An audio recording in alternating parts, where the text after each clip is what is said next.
You're watching the VetTunes podcast, the show that shines a spotlight on military and veteran artists. Stand by for transmission.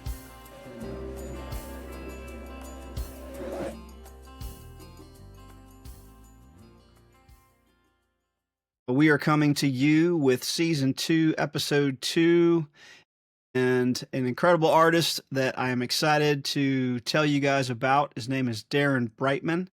And when we started this podcast, I started with a lot of friends who I knew that were veterans or active duty military and played, that played music or were singer-songwriters, artists, people in the music business, that kind of thing. And I wanted to just highlight that. So that's kind of how we started the VetTunes podcast. And I had a whole bunch of people on my radar. And then I'm scrolling through Facebook one day. And then all of a sudden I see Mr. Darrin Brightmon. And he's on stage and he is rocking out in a metal band called Forced Hammer. And I'm like, just record scratch. Like, what is happening? And the reason I say that is because I think we first met in Fallujah, Iraq, and that was March of 2005. You were there as the commanding officer of the security force that secured Camp Fallujah. I was there as an operations officer for the MEF headquarters group. And we worked hand in hand, and you helped keep everybody, safe on base, and controlled the battle space right around Camp Fallujah. And I had no idea that you played music. I had no idea that was even a thing or on your radar. And then all of a sudden, many years later, scrolling through Facebook, and I see my Facebook friend on there just rocking out. And I'm like, all right, stop. We have to talk about this. So Darrin Brightmon, tank officer by trade, and he was a mobilized reservist when I met him, as was I at the time, and retired as a colonel of Marines. And I want to hear about everything. I got to know you when we were over there, and that was a much different environment. It was a very serious environment, but I want to learn about your path to music, your path in the Marine Corps, and let people know about you, and let people know about Forced Hammer, where they can see you, how they can find you, get a hold of you, all that kind of stuff. With that, welcome to the VetTunes podcast, and let's dive in. All right, let's go, Mike. All right. What do you want to know, man? Where you want to start? Well, first, I want to know, how long have you been playing music? So, I guess the best answer I can give you, it's been since maybe 17 or 18 years of my life. Years old when I started playing guitar. Yeah, I was at UNLV as like a sophomore or something like that. I was a football player, so I was on a athletic scholarship. And I was talking to the guys, were like, "Hey, we'd love to get a band together." In the off season. So we actually did. A couple of us did, and we started picking up. I think I took a guitar class in school and passed it. And then so we started playing and picked up a couple other musicians, and I think we played one party at the close of the school year, and that was kind of like my introduction. And then then life took over. And I think I learned one song out of it, which I still play today. It was Purple Haze. Everybody's like, "How'd you learn that song?" It's like the first song you'd learn how to play. And I said, Yeah, I just taught it to me. And so what happened was, life happens, and I was, trying to pursue a career in the NFL at the time, and I blew a knee out against our practice squad. It was unfortunate. We were going to play against Northern Illinois, I guess, the next week, and knee injury happened and unfolded, and life took another direction. I continued on with my education, graduated, and was either going to go, to law school or the Marines. And I kind of chose the Marine pattern, and that path was a great path to take. And I think it was either a ground or an air contract that you can receive out of in the OCS, but from your OSO's office. And I went ground, and initially I was going to go infantry. and we could talk about that in 2 seconds or less. I went communications, and I was a communications officer, and I was on the East Coast, of course, through Quantico, which we've all gone through, and then Yeah. and I was stationed at Camp Lejeune, so I was a California kid, but I was always stationed on the East Coast. And so where I was more, you remember the FMF land, those work terms and everything like that. I was Oh, exposed yeah. to that side of it, and essentially with 8th Communications Battalion and 2nd Surveillance Reconnaissance Intelligence Group, the SHRIG. The Shrig. Yeah. I was part of the SHRIG and 2nd SHRIG, and essentially ended my uh, initial career as a Marine officer at the 2nd SHRIG, and the economy was just great. I had a communications background at that time. We were developing so much in technology. I wanted to get out there in the civilian sector. I did apply that and wound up moving to Chicago and took a job with the Meritech. It was a big one of those baby bells, so to speak, and learned a lot about private sector communications and the technology side and CDMA and all this other stuff, which was great, telephony. And then I had the chance to also join 2nd Battalion, 24th Marines out of Mm. Madison, Wisconsin. And so Oh, yeah. it was like making phone calls, and so Chicago had a battalion there, which was, I think the battalion was in Chicago, 24th. Hmm. And I just, to the company, man. So I went to, it was a golf company, went there, and they sent me to ILC in Quantico, Reserve ILC. So I went to Reserve ILC in like the winter of 1998 or something like that. It was brutal. And that brought me back to Madison with the platoon, never playing music, but just doing the Marines. And then essentially I wound up going out west to California, and then I joined Fort Tanks. And that took me across your path. Yeah. So, '06 MOS and then a '03 '02 MOS? Yeah, we had 2502 when I came out. That was before the data side was integrated, and it was communications. So it was the 2502, and then I went to IOC. And I became an 0302, and I could have stayed in the infantry um, regiment at the 23rd Marines as I transferred from my job from the area where the 24th was. Fort Tanks was right there in San Diego. I literally was right down the road. So I joined Fort Tanks back with my communications background. So I became one of their commos, and I kept looking at the tanks, and I was like, man, I got to get on that thing. And so they had a shortfall of 1802s, so which was tank officer.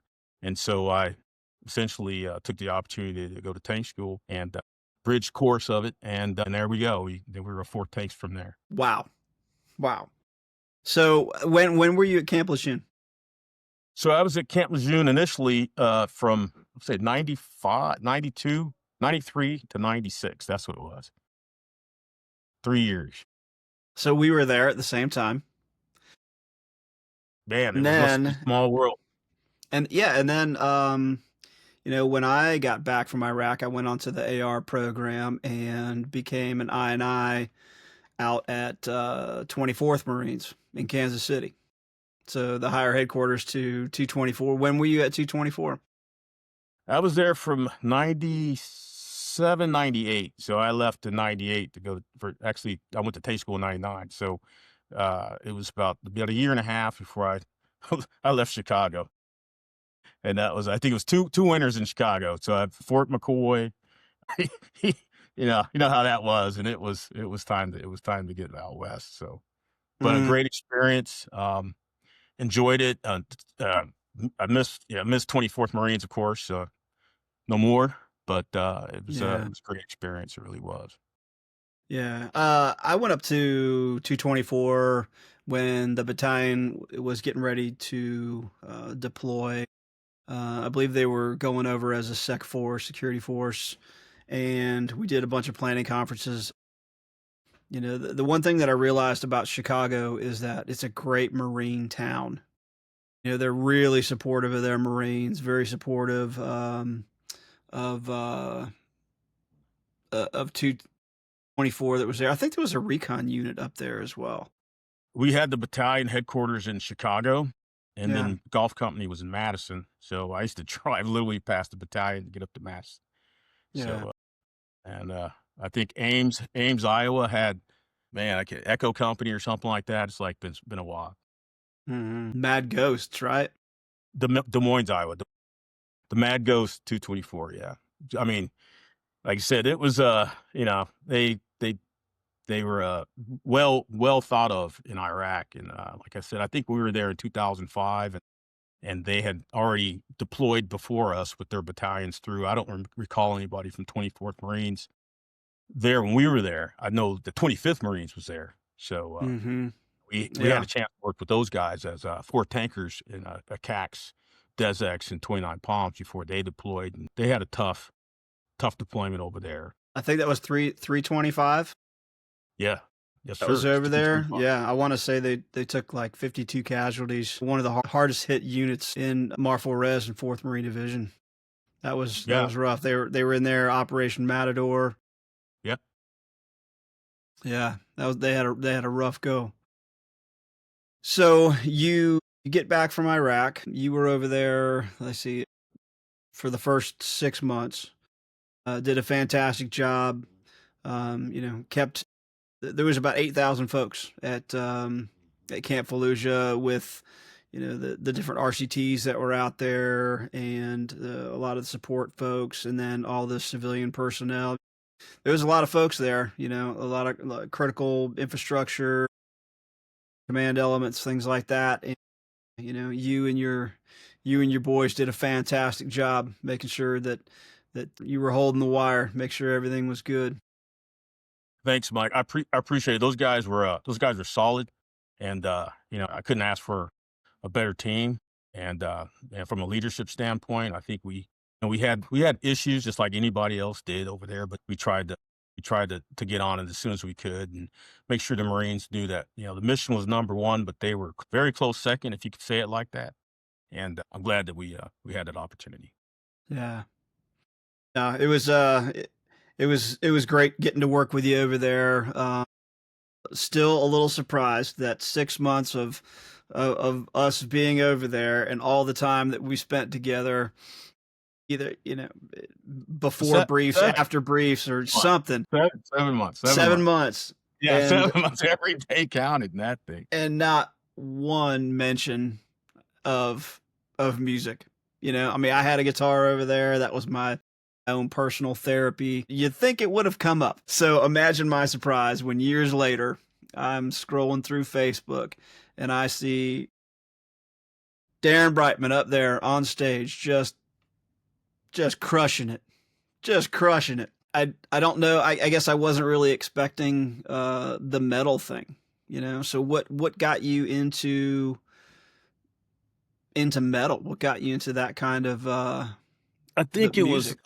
I think it was started with this guy. Mm. That dude right there. I don't know if you can see him, but But yeah. brother Jimmy there. So I was always a fan of just that kind of just the genre of just I don't know what you call it. It's just rock, just that phase of time where everything was. I mean, there was everything was analog, so they had to make everything. They had to to make different colors. They had to blend colors, so to speak, and when it came to tones. And so the tonal quality of that period probably was the thing that really got me. And I remember the next phase of that was probably right before I went in the Marines. I was actually in oh, I remember we were playing football and we had a lineman. I think he went to the Browns. His name was Dustin Quinton, and Big Dustin was one of our linemen. He'd have a big dip in his his chew in his mouth, and he would say, "Hey, man, here's a Iron Maiden or something like that." So he would loan me all these tapes, and that was like an eye opener. And because we could get fired up about But before we yeah. and so that was kind of a jack up. And so it kind of translated to like we're about to go to a tank range and fire table 8 or something, or table 6 or something. And then, we need to get the guys pumped up. So guys would pump it, through their little players and and the tanks. And so that was kind of that kind of spirit around it. So when it came to like the metal, I'm a big workout guy for the most part. I try to work out a lot. I would use metal to kind of get my workout going. Yeah. And now I find these rhythms in my workout routine. I'd say, man, I could play that. I like that. I could play it better. I could do this. And I started doing it. And then I started going more the metal route. Good stuff. So you got back from Iraq, and then what? So at Fort Tanks, I was, let me see, I went to the battalion as the operations officer. I was the OPSO, and the OPSO drives the battalion. And so, and then I became an XO. And then when I was going to be the CO for my application, I was in Afghanistan. And then when I put my application in for command, I actually received a command for tracks in Florida for as an alternate. And so I went to the side of Marfor Pack. I never got the chance to go to tracks. So I was always in armor, but we had a very small, armor community, and command an armor battalion, just it wasn't in the cards. So I managed to join Marfor Pack, and that was a great experience. And I think if I can recall, when I went to Afghanistan, it was going to be Pakistan, and you might remember this story. Bin Laden was cut down, and oh man, it was at 2011, 11. Was it 11?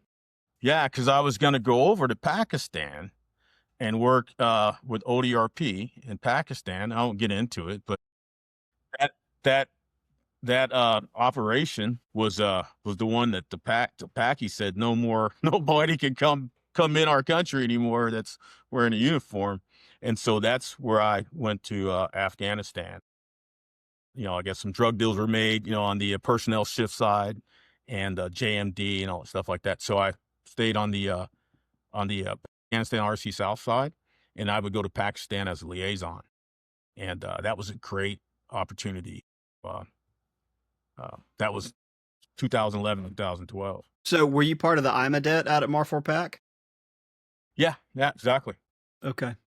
Yeah, so I was at Marfor Pack. I got there 2008 to 2011, and I was up in the G3 as the reserve integration officer and integrating reserve individuals and units. I was mostly units and debts. The RLO had individuals, but I feel like we had crossed paths somewhere I think you in sent there me as well. I think you sent me you were gonna send me to Pakistan.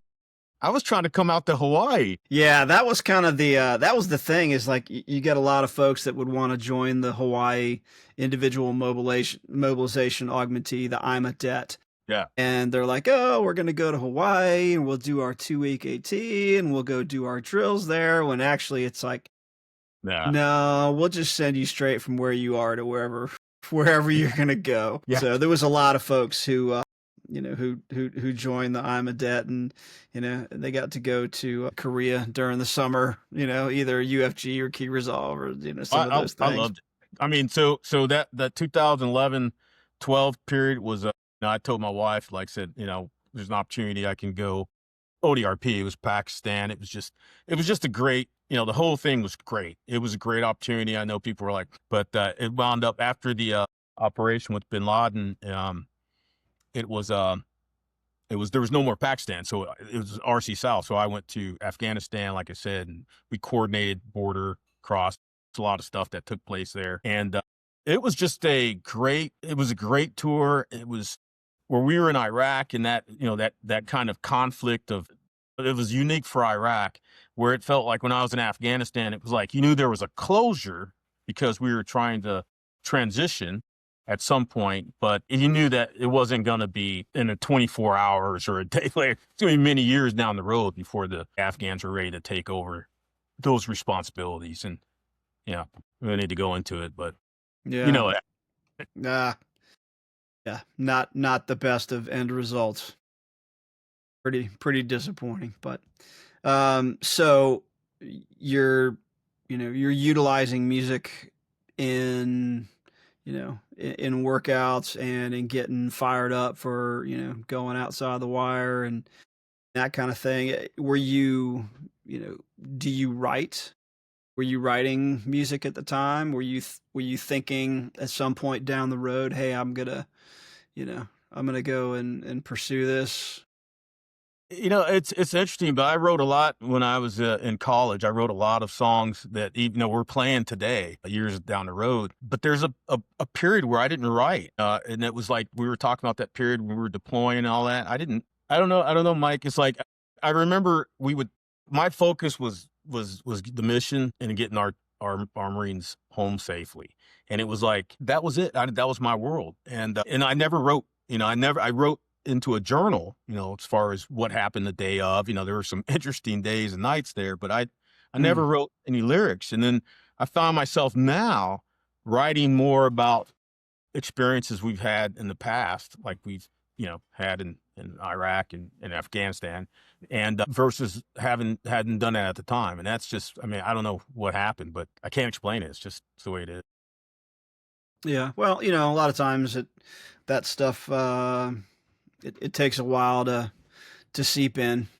At that point, we were all kind of living in the moment and running those, you know, 16, 18, 20-hour days, and just kind of burning the candles and making sure that everybody's good to go. Um, but now you get a lot of time to reflect back on that stuff. But for me, I did bring a guitar over there.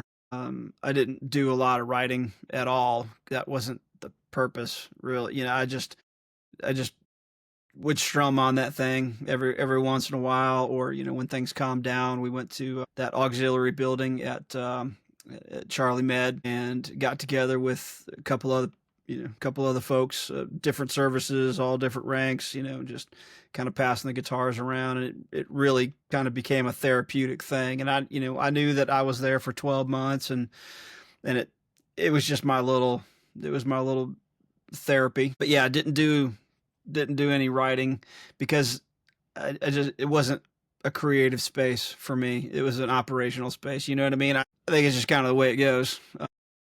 But when I got back and kind of reflecting on things, that's when it started to come out and started to find its way into different songs, different lyrics. I was gonna say, so you didn't write it all when you were there either. You got back and started reflecting. Yeah. Yeah, maybe there's something therapeutic about that because if you're writing there at the time, you just have I mean, your tunnel vision. You got so much focus going on, and people can't understand that. But it's like, when you got lives on the line, it's like, you focus really, really. Your focus is, it's just very intense, and it's laser, and it's like you don't. I mean, you can't think of anything else. There's nothing else. There is nothing else. So now we can do everything else, so to speak. Yeah. Yeah. But when did you start getting into a rhythm or getting out and playing live? It was, I think what happened is, I got a contractor's license. And so I started working a project down the road. And there was a band that was in a few doors down from there. And so I think I would walk out to my truck and they would be, talking. And one of the guys that was in the neighborhood was like, "Hey, come and check us out." And so I think I had my Ibanez to bed inside its case. I think it had 4 strings on it, and they were all rusty.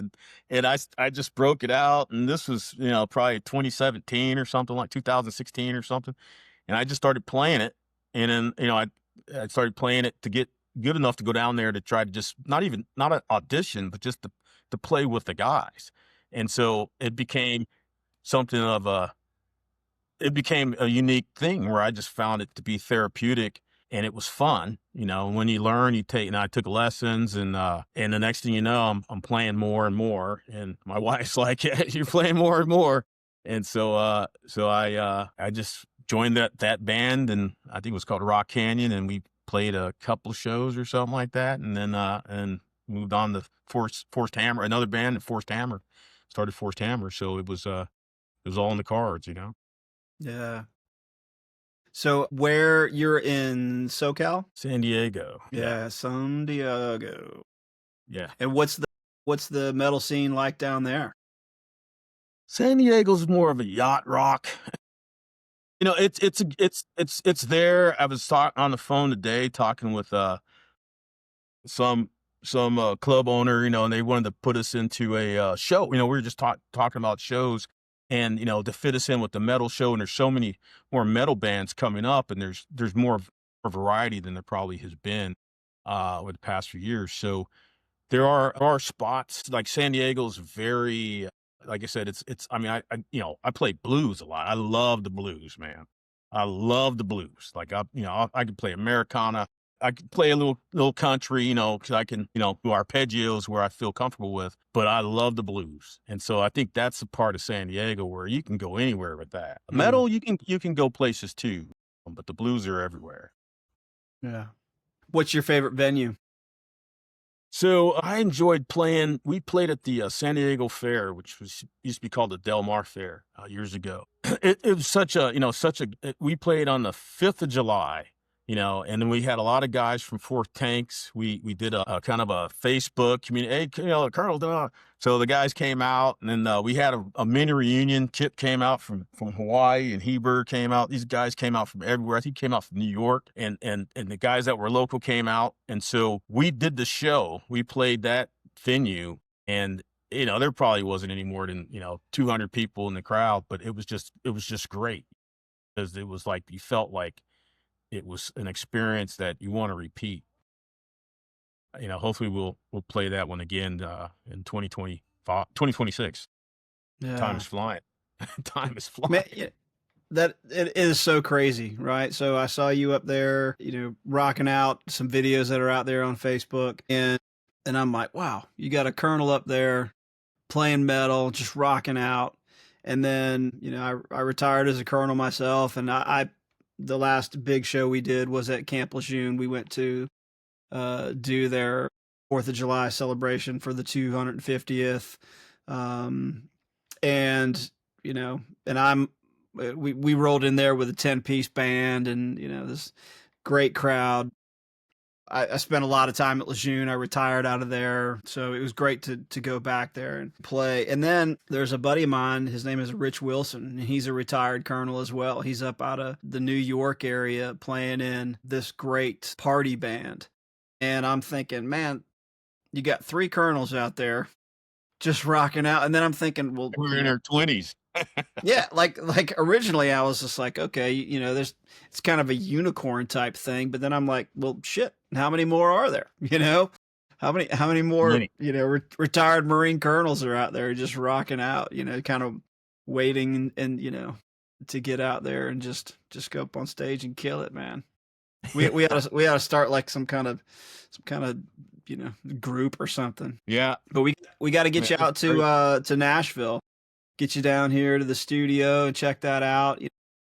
A lot of the times, throughout my career, when you kind of looking post service, post Marine Corps, and it's like, what do you want to do? And one of the things I always wanted to do was, to have my own studio and have my friends come over and just be creative. Totally different gear and mindset of what it was like when you were on active duty. So we really enjoy having people out to Harmony Hill, and the majority of people that come out here and record are veterans. And I think it's just the tribe.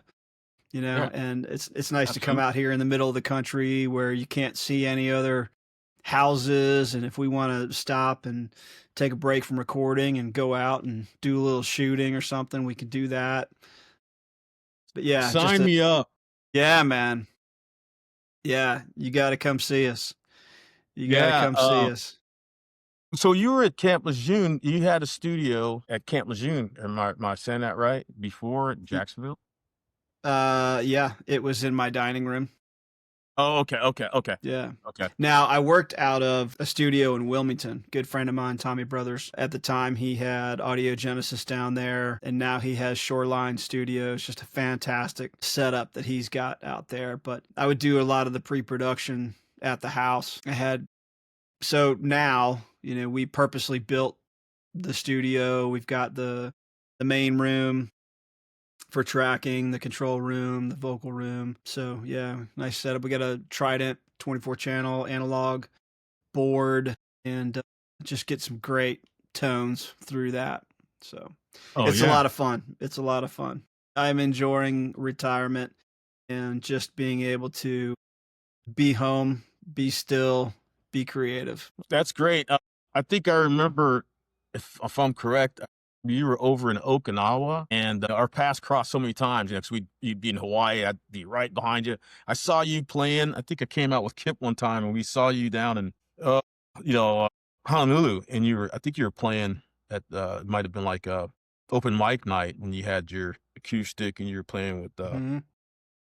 and the Tiki. I want to say the Tiki Lounge or something like that. Oh yeah, down in Yep. Waikiki, the Yeah, Tiki Waikiki, Hut, that's right, Tiki right. Hut or something like that. Yeah. Yeah, yeah, and that was, and then I think at that point, either you were going back to Okinawa or you were coming from, but you had opened for, Bon Jovi. Am Mhm. I saying that right? In Yeah. Okinawa? Yeah. No, that was in Honolulu, actually. Really? Yeah. Really? So the Okinawa thing must have been a quick passing because I think I spent maybe 48 hours on Okinawa just as a pass through planning conference and then off to Seoul, Korea for some stuff with Mar4.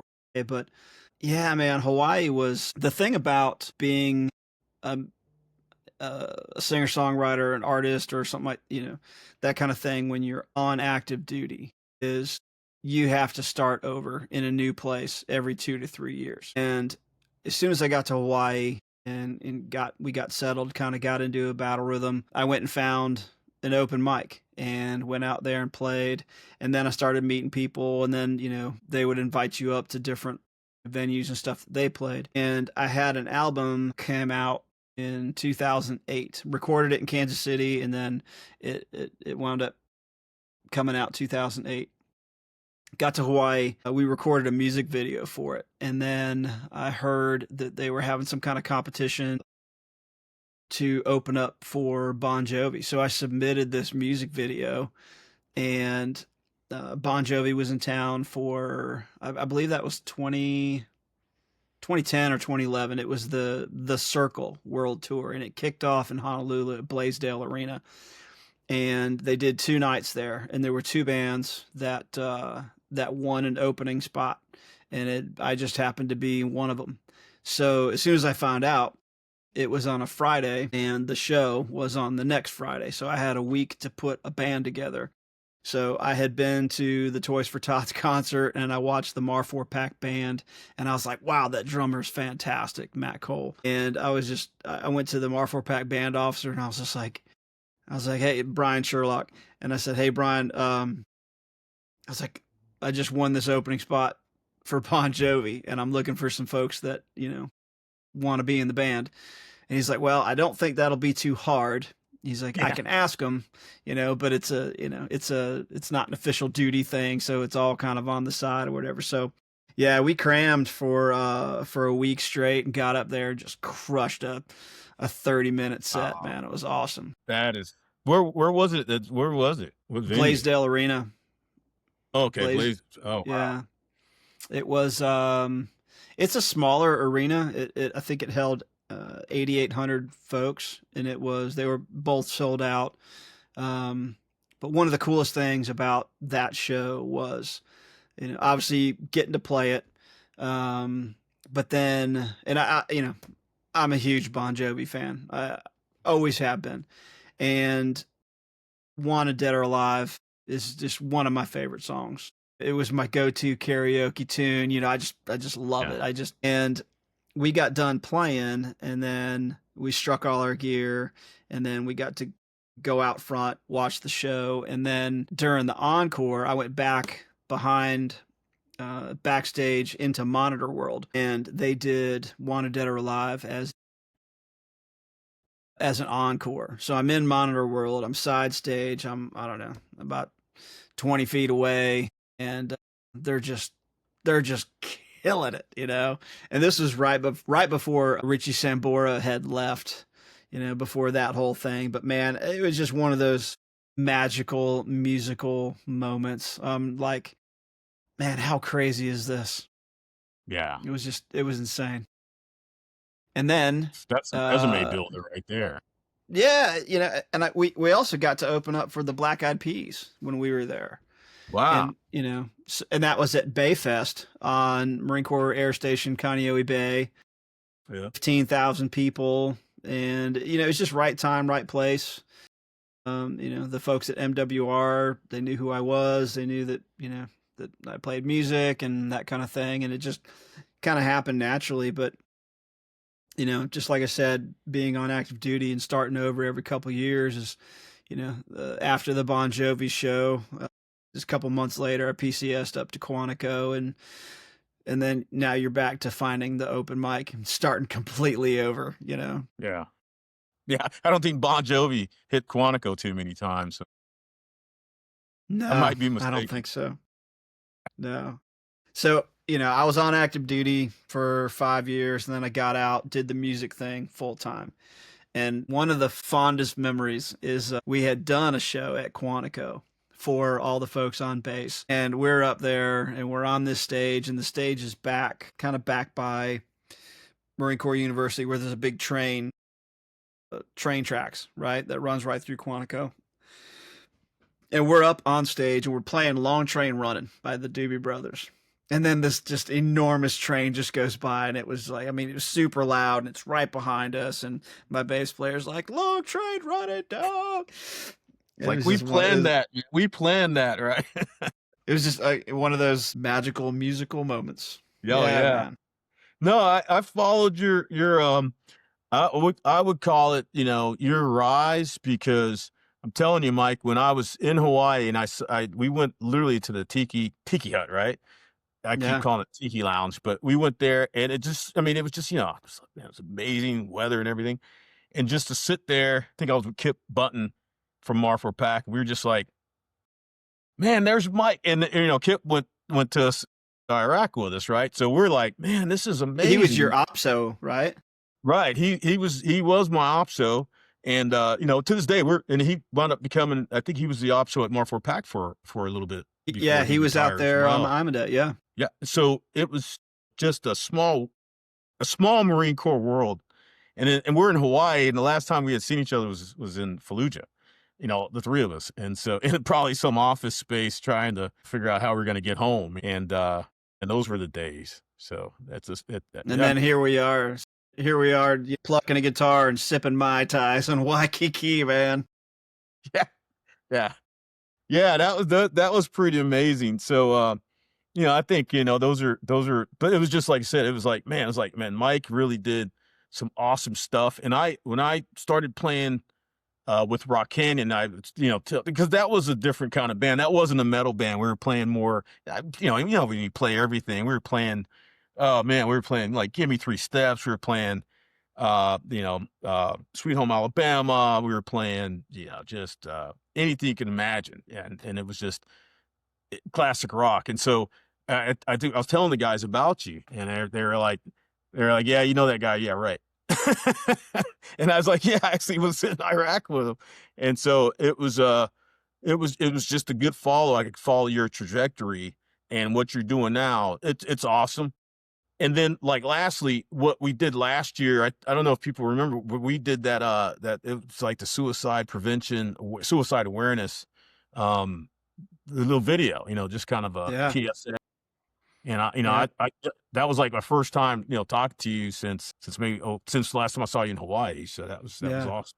Yeah, it's great. Yeah, no, I mean, I thought that was awesome that you were putting that together, and yeah, I think I shot that in the control room, and but yeah, I love I love being able to take music and the messaging and getting across to people, the importance of taking care of yourself, taking care of your fellow service members, and just letting everybody know, hey, you got to check in. You got to check in on folks and see what they're doing. And a lot of times for senior folks, not a lot of people are checking in because they're like, oh, they're good. They're good, So it's just a good reminder on, regardless of how long you've been in or what rank you were or any of that kind of stuff it's really good to be able to, check in on your brothers and sisters that, that you've gone through it with, So I Absolutely. appreciate you reaching out and helping or letting me be a part of of that program. Awesome. Yeah. All right. So what's coming up? So we've actually been trying to, like we were talking about personnel earlier before we got on Hmm. the podcast. But like so we have our new drummer in place and we're spooning him up. We were supposed to play last week and one of our guys got COVID, so we wound up canceling. So we're bringing everybody together and then we're going to play. I think our next show is on the 31st of January in San Diego here. Then I think we're going to be looking somewhere after vacations in February and some natural born vacations are going to happen. So probably in March and definitely in May. I think May 29th is probably our next show in San Diego. We're going to be doing for like a metal show with another group. So that'll be on the Nice. announcement. So we'll be putting the announcements out for different shows via Facebook and also our website, which is forcedhammer.com. And like I said, what it's like to build. We were talking about the bass players and it's just like, you're basically restarting the grind, the wheel, but once you get it going, it's like it's just a perpetual motion. It's going well. And that's where Yeah, we're it's finding the right chemistry. It's finding the right folks that that have the same drive, the same goals, or share the same interests and music styles and things like that. And that's not the easiest thing to do, but when you find it, it's special. What about music wise? Where can people? Do you got music out? You got music coming out? Yeah, so we've got 2 tracks out that are on, Spotify, YouTube, and all that YouTube Music and Amazon or all the known, over the internet stores, so to speak. Yeah, We're also releasing more music. And here's maybe a good question for because, we talked about albums versus single releases, so we're gonna start putting out more singles instead of, like, waiting to do albums and just to get them out there on Spotify and yeah, the same type of stores. So we'll always have that, and we'll always be able to via Facebook, Force Hammer, via Facebook, and also Instagram, and of course, ForceHammer.com will be as a platform to announce our releases for music, videos as well, and tour yeah. dates. Yeah, no, I think in this environment that the singles are the way to go. Is just, drop a single, work it, drop another one. I don't know that in this day and age that people really have the attention spans to get behind or, that listen to albums much. It's a single serving world. No, they don't. But, I mean, that's okay. you'd be burning the clock if you waited 7 months to release an album when you could release a single every month for seven Yeah. singles. Yeah. All right, Forced Hammer, right? So forcedhammer.com. Go to your download wherever you download music, check out Forced Hammer. What's the story behind the name? So I was looking at a name. I think Lauren and I were really at that time the only band members, and we were gonna call it. I don't think it was Forced Hammer, but we were gonna call it something else. And then I was looking at, I seen, he's playing. I said, maybe a Hammer, and I looked at Hammer Force and different types of names. A lot of stuff was taken, and or had been, music had been released years and decades out. So I said, let's something kind of unique. And so, forced hammer is, what he used like in construction. It's like a hammer for demolition. So, it kind of fit. And I started using that forced hammer and conversation. And, people started saying, wow, that almost rolls off your tongue. It's unique, but it's like, it makes sense. Has that band been around? And I said, no, it's ours. And so, that's where, we talked about, branding for a real quick minute before we got on the podcast. And it's like, that's where, I try to do as much as I can to promote our product. And like I said, I always have, hoodies and shirts and whatever types of products people like. I try to make sure that they can find them and they're Yeah, available. We distribute them. So they're always nice. available through forcedhammer.com. So yeah, forcedhammer.com. Go get your merch. They got the beanies. Yeah, I gotta go get me a Forced Hammer shirt. But man, what a great name for a metal band. Forced Hammer. Yeah, I it's didn't great. know if that came from like some kind of call sign or some kind No, of like, you know, tank's motto of we're, Forced hammer. I love it. Yeah, no, it was me reversing hammer force and just saying, "Hey, I think I got something here." Yeah. And like I said, and like try to tell we would say like the junior Marines, but try to tell anyone that's trying to go into the music business, particularly like a veteran, and it's just saying, "Hey, it doesn't take, really today you can mom and pop your own shop. You can be your own boss. You can dictate how you're going to work, how you're going to, advertise your uh your um your product. And if your product is a show that you dress up like, Godzilla and, whatever it takes to get you out there, that's what you have to do. And if you're going to do it well and Yeah. take pride in it. So that's what I always stress for those that are trying to look into this industry in particular. Good stuff. All right. The last thing I see, you've got that axe by your side. Tell us about it. So this, oh man, Battle I've got axe. like, I don't know, several guitars, but this is the Dimeflage. You can see Dimebag Darrell, he was Pantera's guitarist, who was unfortunately was cut down in 2000. And so, as a tribute, the Dimeflage was released again. I think last year, I picked it up, and I was really fortunate to manage to get it, and I love it. And it's a very large guitar. You can tell it's jumbo frets. You got the Floyd Rose on there. What's that? You got the Floyd Rose on there. I got the Floyd Rose bridge there, and it's got Seymour's as for pickups, and it's a passive. I've got active pickup guitars with Jacksons, and they pick up just the wind blowing, and this thing just is so solid, and it just plays like a metal guitar, but it's really very very very comfortable, and it's that tone with that wood. Ooh, that one. But that's the kind of stuff that you get. Yeah. That's the Now, kind of stuff you get. what are you playing through? So I normally run a Marshall stack with a B 1960 B at the bottom. Pretty, it's four, you know 300-watt speakers, and then I have a lighter cab on top. That's like I think it's an A. Very, very good combination, and slant cab. So I run a JCM 2000 as my head, and so I just had that sucker repaired, and I was like, man, I got to get that thing repaired so we can get back on stage with it. And so I use that for shows, and then I also have a Marshall DF 250.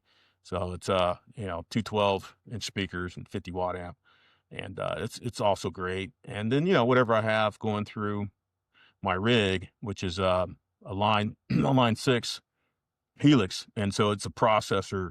I use that, various pedals. You got everything. You try to say, "Oh, I won't buy that," and you wind up having it. And so those are the kind of tools I use for the trade. It keeps it real, but you can play heavy, and at the same time, you can play very light.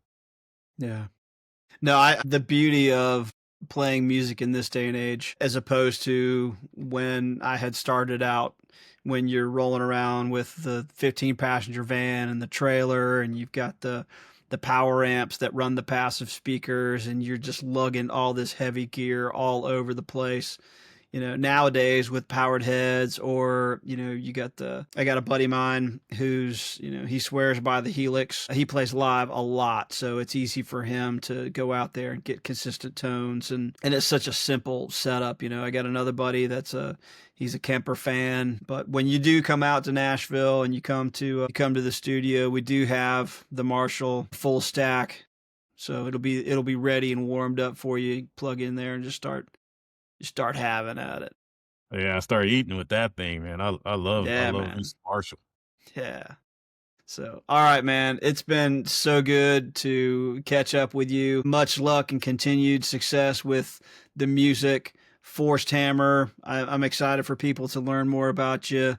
And get out there, hit up the socials, hit up the YouTube, watch the videos, check out their merch. Yeah, man. I'm proud of you. All Proud to right. know you. Proud to have served with you. And man, I just wish you all the luck in the world. Likewise, Mike. All right, brother. Be well. Yeah, man. Right out. All right. Until next time, we are the VetTunes podcast, shining the spotlight on military and veteran artists and military and veteran folks in the music business. So, thanks for all the feedback on uh, season 1. And this is season 2 now. You are Mr. Darrin. You are season 2, episode 2. And we look forward to bringing you more from veterans and military folks in music. It's great. Glad I had the opportunity to see you. It really is. And hello, everyone. You guys are great fans, so keep it going. Right on, right on. All right. VetTunes podcast out.